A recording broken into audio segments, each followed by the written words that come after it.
택시 회사들이 대구시로부터 지원비를 받고도 한마음콜 기사들에게 장비료와 콜 비용까지 이중으로 받고 있습니다. 대기업 가맹점에서 일하는 아르바이트생들도 강제 퇴근 등 비정상적 행위를 당하며 불안정한 지비와 낮은 임금에 시달리고 있습니다. 청송군이 농가 한 곳에 불편을 덜기 위해 3천만 원을 들여 교량을 건설하고 있어 지나친 선심 행정이라며 마을이 들썩이고 있습니다. 가을 단풍철을 맞아 산 좋고 물 맑은 길을 따라 봉화에 낙동정맥 트레일을 걸으려는 여행객들이 몰리고 있습니다. 여러분 안녕하십니까? 10월 17일 금요일 아침 대구 MBC 뉴스투데이입니다. 네, 오늘도 북부 지역을 중심으로는 기온이 영하권으로 떨어지면서 또다시 올가을 들어 최저 기온을 기록했습니다. 주말 동안에도 아침 공기는 다소 춥겠지만 낮 기온이 24도까지 올라 일교차 큰 날씨는 계속되겠습니다. 자세한 날씨 정미옥 기상캐스터입니다. 네, 오늘은 또다시 올가을 들어 가장 추운 아침을 맞이하고 있습니다. 밤사이 복사 냉각이 활발해지면서 북부 산간 지역을 중심으로는 기온이 영하권으로 떨어졌는데요. 현재 대구는 7.9도 보이고 있지만 의성은 영하 1.1도, 봉화는 영하 2도까지 떨어지면서 서리가 내리거나 얼음이 여는 곳도 있겠습니다. 하지만 한낮에는 가을 햇살에 기온이 15도 이상 오르며 일교차가 크게 벌어지겠습니다. 요즘 같은 환절기에는 면역력이 약해져 감기에 걸리기 쉬운 만큼 건강관리 잘해주시기 바랍니다. 주말에도 하늘이 맑아서 야외 활동하기 좋은 날씨는 계속해서 이어지겠는데요. 다만 일교차가 크다는 점은 계속해서 유념을 하셔야겠습니다. 또 일요일에는 대구의 낮 최고 기온이 24도까지 오르겠고요. 점차 흐려지기 시작하면서 주말이 지난 월요일부터는 가을비가 내리기 시작한다는 점 참고하시기 바랍니다. 날씨였습니다. 대구시가 지난 2007년부터 한마음콜이라는 브랜드 택시를 도입했습니다. 14억 원의 세금을 투입했고 매달 통신비와 콜 운영비를 따로 지원하고 있지만 택시 회사에서는 기사들에게 장비 사용값과 콜 비용까지 이중으로 받고 있습니다. 윤영균 기자가 취재했습니다. 한마음콜은 전화나 어플리케이션으로 택시를 신청하면 가장 가까운 택시를 위치 추적 시스템으로 찾아 연결해 줍니다. 콜을 접수하는 콜센터와 각 택시에 달린 GPS가 필수적입니다. 대구시는 지난 2007년 한마음콜 택시에 14억 원을 들여 GPS와 내비게이션, 신용카드 단말기 시스템을 설치했습니다. 하지만 법인택시 운송사업조합은 기사들로부터 매달 한마음콜 시스템 사용료 4만 원씩을 받아오고 있는 것으로 드러났습니다. 1년에 10억 원 정도의 돈을 걷고 있는 겁니다.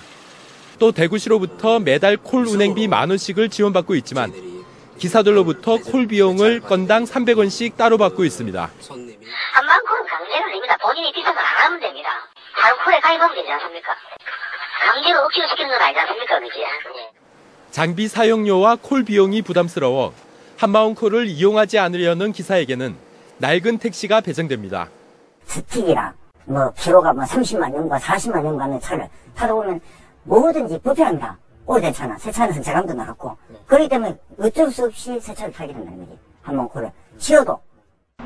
한마음콜은 도입 당시 업체 선정과 단말기 가격 로비 의혹, 불법 프로그램 사용 등으로 운영 석 달 만에 서비스가 중단되기도 했고 사업자 교체 과정에서 각종 소송이 이어지기도 했습니다. MBC 뉴스 윤영균입니다. 경북대학교 총장 임용 후보자를 재선정하는 투표가 오늘 오후 경북대에서 열립니다. 지난 6월 26일 총장 선거 당시 출마한 8명의 후보자 가운데 1명만 빠진 가운데 진행되는 오늘 투표는 미리 선발된 총장 추천위원들이 한 표씩 행사합니다. 1차 투표에서 5명을 뽑고 2차 투표에서 3명으로 압축한 뒤 마지막 3차 투표에서 1순위와 2순위 후보를 뽑는데 과반수 득표자가 나올 때까지 투표를 하게 됩니다.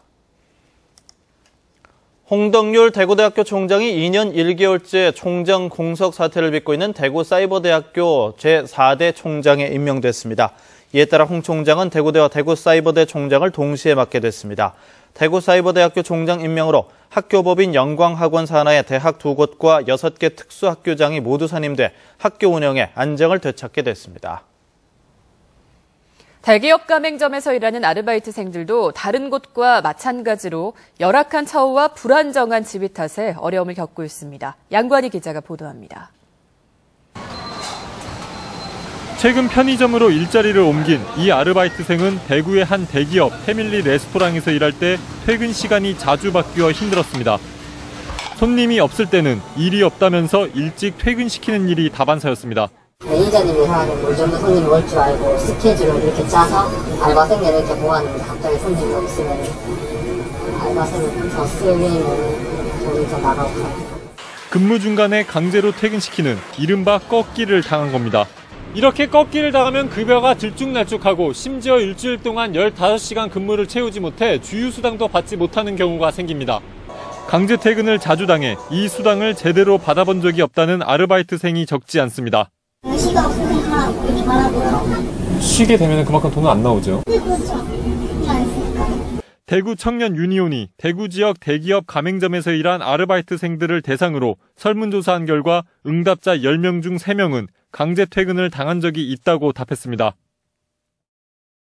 패스트푸드점과 영화관은 응답자의 60%가 강제 퇴근을 당했다고 답했고 커피 전문점이 뒤를 이었습니다. 가맹점주에 대해서 본사가 제대로 관리를 하고 있지 못한 거죠.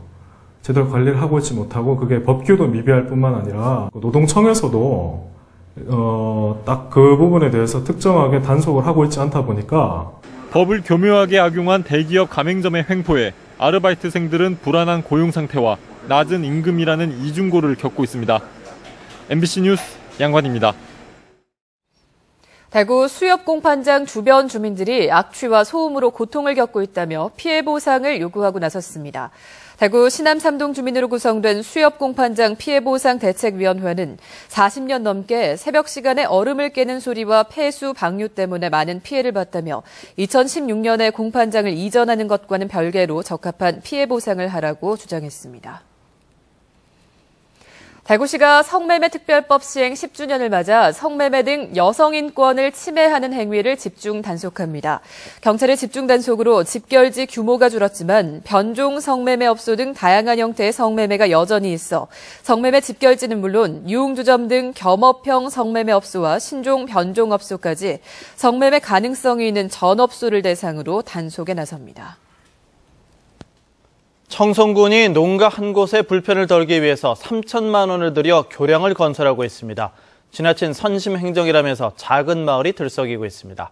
엄지원 기자가 보도합니다. 길이 10m짜리 교량 건설을 위한 기초 작업이 한창입니다. 인근 농민이 고추밭 차량 출입이 불편하다는 민원에 청송군이 3천만 원을 들여짓는 교량입니다. 특정 농가만을 위한 교량 건설에 지나친 선심 행정이라며 가장 먼저 반발한 것은 이웃 주민들. 통행이 불편하다며 5년째 다리를 놓아달라는 민원을 넣었지만 외면당해 사비를 들여 다리를 놓은 터라 분통마저 터집니다. 다 같은 대한민국 백성인데 누구는 자비가 내야 되고 누구는 국가도 없고 다리 놓겠나 우라터 트인단 말이야. 공사 현장에서 불과 20여 미터도 안 되는 거리에 보시다시피 멀쩡한 다리가 놓여져 있습니다. 고추밭 농가 역시 이 교량을 이용하면 출입에 큰 불편이 없는 상태입니다. 그러나 청송군은 교량 건설비의 절반을 이미 도비로 확보한 전직 도의원이 지정한 사업이라 어쩔 수 없다는 궁색한 변명을 늘어놓습니다. 이 나무를 했는가 해가지고 좀 이치가 잘 안 맞다, 특혜 의혹이 있다 이런 주장을 했음에도 불구하고 협의하는 과정에서 도의원 의사를 존중해가지고 따랐습니다. 저희들이. 정작 살펴야 할 민원은 외면하다가 혈세 낭비에 비난을 자초한 청송군의 행태. 우리 행정의 현주소는 아닌지 우려의 목소리가 커지고 있습니다. MBC 뉴스 엄지연입니다. 대구지방법원은 재정난 등을 이유로 자진 폐교한 경북 외국어대학교의 재학생과 졸업생 교직원이 재단 이사장 등을 상대로 낸 손해배상 청구 소송에서 재학생들에게 150만 원을 지급하라고 판결했습니다. 법원은 또 지난 2월에 졸업장을 받은 일부 졸업생에게는 각각 100만 원씩을 지급하라고 주문했습니다. 경북 외국어대는 지난해 4월 재정난 등을 이유로 교육부에 폐교를 신청해 받아들여졌고 일부 졸업생들은 교육부의 구제 조치로 폐교 뒤 졸업장을 받았습니다. 지역 대학들이 그제 서울에서 열린 2014 산학협력 엑스포에서 잇따라 성과를 거뒀습니다. 경일대학교는 글로벌 산학협력 포럼이 주관한 기업 관점의 산학협력 평가에서 지역 사립대학 가운데 유일하게 최우수 대학에 선정됐습니다. 대구과학대도 창업경진대회 참가한 창업동아리가 한국연구재단 이사장상을 수상했고 3D 프린터 재료 재활용 작품을 전시해 눈길을 끌었습니다. 온 산이 단풍으로 물들고 선선한 가을은 걷기에 가장 좋은 계절인데요. 요즘 봉화에는 산 좋고 물 맑은 길을 따라 걷는 낙동정맥 트레일에 여행객들이 몰리고 있습니다. 김건엽 기자가 보도합니다. 낙동정맥 트레일은 하늘도 3평, 꽃밭도 3평이라는 낙동강 최상류의 봉화 승부역에서 출발합니다. 강을 건너면 이내 깊은 협곡의 숲길이 시작됩니다. 하지만 길은 좁지 않고 경사도 완만해 부담스럽지 않습니다. 이 길은 지금 벌목을 하던 길이에요. 그 벌목 차가 지나가던 재무시라고. 낙동정맥 트레일 봉화 구간은 승부역에서 배바위 고개를 지나 분천역까지 9.9km입니다. 소요 시간은 3시간 30분. 걷는 동안 마음은 치유되고 지친 몸은 간이 식당의 먹거리로 회복됩니다. 먼 길을 왔지만은 이런 좋은 길을 걸을 수 있어 굉장히 좋습니다. 심상계곡과 아주 경치도 좋고 앞으로 남은 길도 기대가 됩니다. 봉화구는 낙동정맥 트레일과 외시버성길, 낙동강 비경길 등 3개 걷기 길을 대표 관광 상품으로 적극 육성할 방침입니다. 이 길은 천혜의 자연 환경과 사람 사는 이야기가 녹아있는 순수 자연의 길입니다. 춘향목을 실어 나르던 산판꾼과 소를 끌고 시장을 가던 소장수는 사라졌지만 애환이 담긴 옛길은 걷기 명소로 변신해 새 발길을 불러 모으고 있습니다. MBC 뉴스 김건엽입니다. 오늘부터 사흘 동안 청도군 화양읍 야외 공연장에서 청도 반시 축제가 열립니다. 가을 한가득 담은 주홍빛 선물을 주제로 반시와 감말랭이 무료 시식회, 우수농산물 할인 장터가 열리고 감따기와 감물 염색, 감잎차 만들기 등 다양한 체험도 할 수 있습니다. 소싸움 테마파크와 청도박물관 와인터널 등을 둘러보는 청도반시 문화유적 탐방은 물론 축제 기간 지역 출신 예술가들이 마련하는 제10회 청도예술제도 함께 열립니다.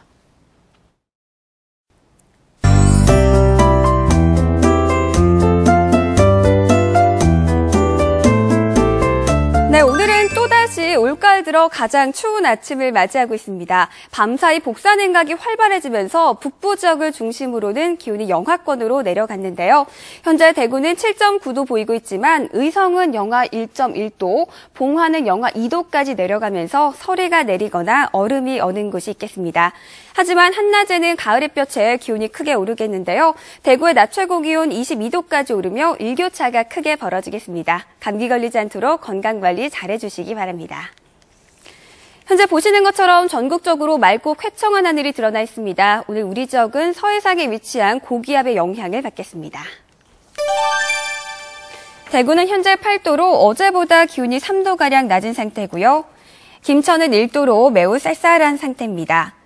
북부 지역 영하권까지 기온이 내려가 있습니다. 하지만 한낮에는 20도 안팎으로 기온이 오르겠고 경북 동해안 지역도 20도를 웃돌겠습니다. 바다의 물결은 최고 2.5m로 일겠습니다.